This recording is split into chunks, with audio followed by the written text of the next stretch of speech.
Assalamualaikum warahmatullahi wabarakatuh. Kami dari kelompok 2 ingin mempresentasikan tentang konstitusi dan negara. Yang disusun oleh Syahnanda Eka Putri, Umi Arifah, Imelda Agustina, Agas Baskoro dan Naswa Azahra. Pengertian konstitusi. Konstitusi, atau dalam bahasa Inggris disebut Constitution, dan dalam bahasa Belanda disebut Constitutie, berarti membentuk, menyusun, atau menetapkan. Dalam konteks ketatanegaraan, konstitusi menggambarkan keseluruhan sistem pemerintahan suatu negara yang terdiri dari kumpulan peraturan yang membentuk, mengatur, dan memerintah negara tersebut. Konstitusi dalam arti luas, Bolingbroke. Konsep ini mencakup semua norma hukum yang mengatur kehidupan ketatanegaraan suatu negara, termasuk adat istiadat, kebiasaan, dan prinsip-prinsip yang tidak tertulis. Ini berarti konstitusi tidak hanya terbatas pada dokumen tertulis, tetapi juga mencakup norma-norma yang hidup dalam masyarakat dan dipraktikkan secara luas. Konstitusi dalam arti sempit, Lord Bryce. Konsep ini lebih fokus pada dokumen tertulis yang berisi peraturan dasar negara, seperti Undang-Undang Dasar, UUD. Dokumen ini menjadi acuan utama dalam penyelenggaraan negara dan pembatasan kekuasaan. Substansi Konstitusi UUD 1945. Konstitusi UUD 1945 mengatur tentang kekuasaan dan fungsi lembaga negara, hubungan antar lembaga, dasar negara, hak asasi manusia, serta kewajiban warga negara. 4. Pokok pikiran dalam pembukaan UUD 1945 adalah 1. Negara melindungi segenap bangsa Indonesia dan seluruh tumpah darah Indonesia. 2. Negara mewujudkan keadilan sosial bagi seluruh rakyat Indonesia. 3. Negara Indonesia adalah negara yang berkedaulatan rakyat berdasarkan kerakyatan dan permusyawaratan perwakilan. 4. Negara berdasarkan ketuhanan yang Maha Esa menurut dasar kemanusiaan yang adil dan beradab. Materi isi pokok konstitusi. Konstitusi bertujuan untuk melindungi hak-hak dasar individu dan mencegah penyalahgunaan kekuasaan oleh pemerintah, serta mengatur mekanisme pembagian kekuasaan antar lembaga negara. 1. Jaminan hak asasi manusia. Konstitusi menjamin hak-hak dasar setiap warga negara, seperti hak untuk hidup, hak atas kebebasan, hak atas persamaan di depan hukum, dan hak-hak lainnya. 2. Pembatasan kekuasaan pemerintah. Konstitusi berfungsi untuk membatasi kekuasaan pemerintah agar tidak terjadi penyalahgunaan kekuasaan dan bertindak sewenang-wenang terhadap warga negara. Ini dilakukan dengan membagi kekuasaan dan menetapkan mekanisme pengawasan. 3. Pembagian dan pembatasan tugas ketatanegaraan. Konstitusi mengatur pembagian kekuasaan antar lembaga negara, eksekutif, legislatif, dan yudikatif, serta membatasi tugas dan wewenang masing-masing lembaga. Tujuannya adalah untuk menciptakan keseimbangan kekuasaan dan mencegah sentralisasi kekuasaan pada satu lembaga. Periodisasi sejarah konstitusi di Indonesia. Periodisasi sejarah konstitusi di Indonesia dapat dibagi menjadi beberapa periode. 1. Undang-Undang Dasar 1945 pada 18 Agustus 1945 sampai 27 Desember 1949. Periode ini adalah masa awal berlakunya Undang-Undang Dasar 1945 sebagai konstitusi negara Indonesia yang merdeka. 2. Konstitusi Republik Indonesia Serikat pada 27 Desember 1949 sampai 17 Agustus 1950. Pada periode ini, Indonesia berubah menjadi negara serikat dan menggunakan konstitusi Republik Indonesia Serikat sebagai dasar hukum. 3. Undang-Undang Dasar Sementara 1950 pada 17 Agustus 1950 sampai 5 Juli 1959 sedih. Indonesia kembali menjadi negara kesatuan, dan Undang-Undang Dasar Sementara 1950 berlaku sebagai konstitusi sementara. 4. Kembali ke Undang-Undang 1945 pada 5 Juli 1959 sampai 19 Oktober 1999.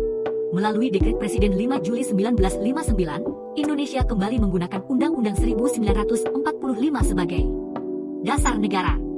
5. Undang-Undang Dasar 1945 Amandemen 1999 sampai 2002. Undang-Undang Dasar 1945 mengalami 4 kali amandemen, perubahan, untuk menyempurnakan aturan dasar negara, termasuk tatanan negara, kedaulatan rakyat, HAM, dan pembagian kekuasaan. Undang-Undang Dasar 1945. Sebelum Undang-Undang Dasar 1945 diamandemen, MPR merupakan merupakan lembaga tertinggi negara. Setelah Undang-Undang Dasar 1945 diamandemen, MPR bagian dari lembaga legislatif. Sebelum Undang-Undang Dasar 1945 diamandemen, DPR merupakan lembaga legislatif. Setelah Undang-Undang Dasar 1945 diamandemen, DPR, DPD, dan MPR lembaga legislatif. Sebelum Undang-Undang Dasar 1945 diamandemen, DPA sebagai lembaga pertimbangan Presiden. Setelah Undang-Undang Dasar 1945 diamandemen, DPA dihapuskan. Sebelum Undang-Undang Dasar 1945 diamandemen, Presiden sebagai lembaga eksekutif. Setelah Undang-Undang Dasar 1945 diamandemen, Presiden dan Wapres sebagai lembaga eksekutif. Sebelum Undang-Undang Dasar 1945 diamandemen, MA sebagai lembaga yudikatif. Setelah Undang-Undang Dasar 1945 diamandemen, MA, MK, KY sebagai lembaga yudikatif. Sistem politik dan ketatanegaraan Indonesia.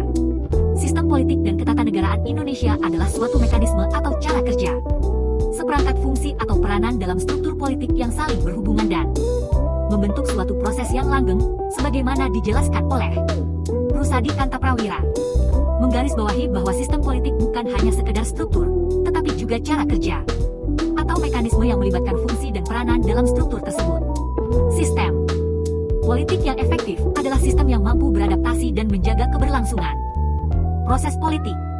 Sri Sumantri menjelaskan bahwa sistem politik adalah hasil dari pelembagaan hubungan antar manusia yang diwujudkan dalam berbagai badan dan lembaga politik.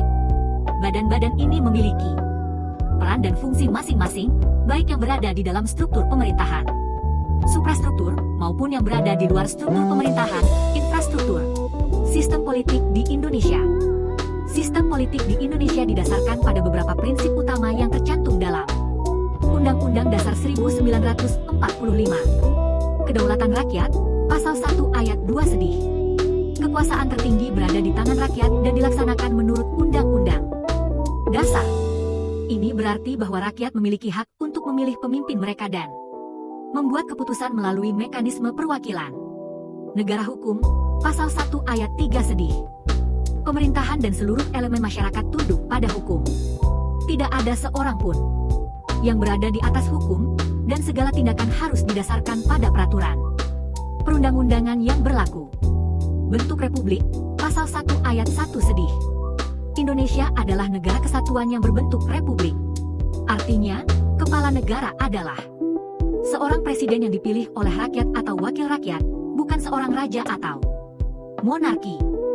Pemerintahan berdasarkan konstitusi, Pasal 4 Ayat 1 sedih. Pemerintah menjalankan kekuasaan berdasarkan konstitusi, yaitu Undang-Undang Dasar 1945. Konstitusi menjadi dasar hukum tertinggi yang mengatur sistem pemerintahan dan pembagian kekuasaan. Pemerintahan yang bertanggung jawab. Pemerintah bertanggung jawab kepada rakyat dan lembaga perwakilan, serta harus menjalankan roda pemerintahan sesuai dengan peraturan perundang-undangan.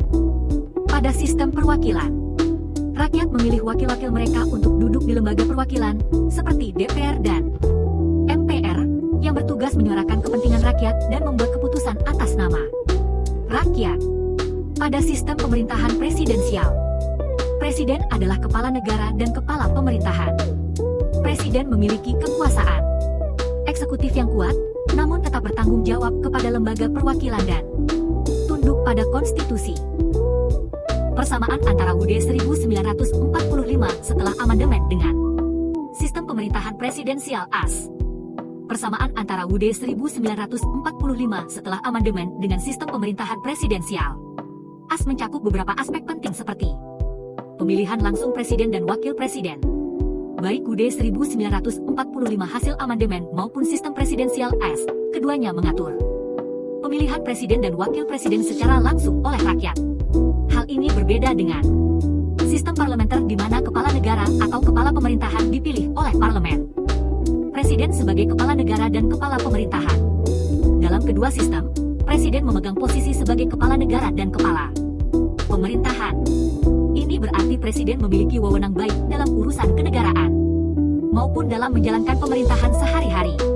Check and balances. Mekanisme check and balances adalah prinsip penting dalam kedua sistem. Di Indonesia, Amandemen UUD 1945 memperkuat mekanisme ini dengan mengatur hubungan antar lembaga negara yang saling mengawasi dan mengimbangi, mencegah pemusatan kekuasaan pada satu lembaga. Di AS, check and balances terwujud melalui pembagian kekuasaan antara cabang eksekutif, legislatif, dan yudikatif. Pengakuan hak-hak dasar warga negara. UUD 1945 dan Konstitusi AS sama-sama menjamin hak-hak dasar warga negara. Ini mencakup hak atas kebebasan berpendapat, hak untuk berserikat, hak atas persamaan di depan hukum, dan hak-hak lainnya yang melindungi warga negara dari kesewenang-wenangan pemerintah. Sistem pemilu reguler. Kedua sistem memiliki sistem pemilu yang reguler untuk memilih anggota parlemen dan kepala negara. Hal ini menjamin adanya legitimasi pemerintahan yang dipilih secara demokratis dan berkala. Judicial Review. Kewenangan Judicial Review, yaitu pengujian undang-undang oleh Mahkamah Agung, di AS, atau Mahkamah Konstitusi, di Indonesia, juga merupakan persamaan penting. Kewenangan ini memastikan bahwa undang-undang yang dibuat oleh parlemen sesuai dengan konstitusi dan tidak melanggar hak-hak warga negara. Impeachment. Mekanisme impeachment, yaitu pemakzulan presiden, juga terdapat dalam kedua sistem. Ini adalah mekanisme untuk memberhentikan presiden dari jabatannya jika terbukti melakukan pelanggaran berat. Sistem politik di Indonesia. Sistem politik di Indonesia mengalami 3 periode utama. Orde Lama, 1945 hingga 1967 sedih. Demokrasi parlementer. Diawali dengan sistem demokrasi parlementer, namun kemudian beralih ke demokrasi terpimpin di bawah kepemimpinan Presiden Soekarno. Ketidakstabilan politik. Masa ini ditandai dengan ketidakstabilan politik, sering terjadi pergantian kabinet, dan munculnya berbagai gerakan politik. Fokus pada konsolidasi. Tujuan utama pada periode ini adalah konsolidasi kemerdekaan dan pembentukan identitas nasional. Orde Baru, 1967 hingga 1999 sedih. Demokrasi Pancasila. Diperkenalkan sistem demokrasi Pancasila yang menekankan pada stabilitas, pembangunan ekonomi, dan persatuan nasional. Pusat kekuasaan. Pemerintahan Orde Baru cenderung sentralistik, dengan kekuasaan terkonsentrasi di tangan presiden. Pembangunan ekonomi. Fokus utama adalah pembangunan ekonomi dan peningkatan kesejahteraan rakyat, meskipun seringkali dengan biaya sosial dan politik. Reformasi, 1999 sekarang. Demokratisasi, masa ini ditandai dengan transisi menuju sistem demokrasi yang lebih terbuka dan partisipatif. Peningkatan peran partai politik, muncul banyak partai politik dan kebebasan berpendapat semakin luas. Tantangan, meskipun ada kemajuan dalam demokrasi, masa ini juga menghadapi berbagai tantangan seperti korupsi, ketidaksetaraan, dan isu-isu sosial.